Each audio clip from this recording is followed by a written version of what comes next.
মাছের ডিম, মাছের তেল একসাথে নিয়েছি, রান্না করব। মজার রেসিপি, দেখতে থাকো। প্রথমে দিয়ে দিলাম তেল, তারপরে কয়েকটা কালা জিরা,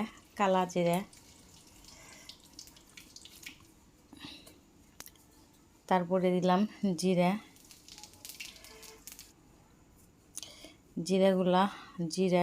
কালি জিরা লাল লাল হয়ে গেছে। এখন বাটা মশলা, এখানে আদা বাটা, রসুন বাটা, পেঁয়াজ বাটা, স্বাদ মতো লবণ, মশলাটা ভালোভাবে কষিয়ে নিয়েছি।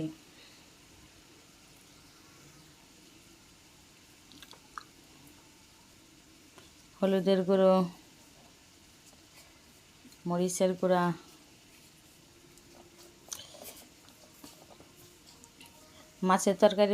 বড় মাছের তরকারির মধ্যে একটু ঝালটা বেশি দিলে ভালো হয়।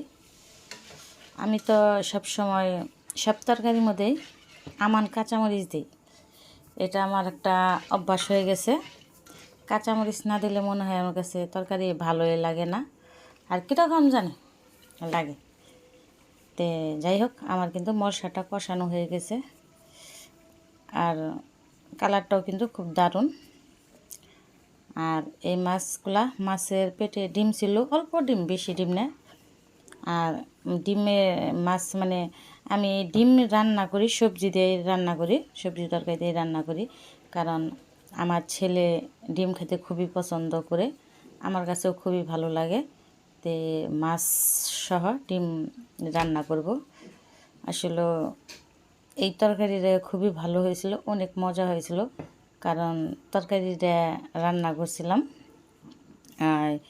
বিকালের সময়, দুপুর দিক দিয়ে, মানে দুপুরে খাওয়া। আসলে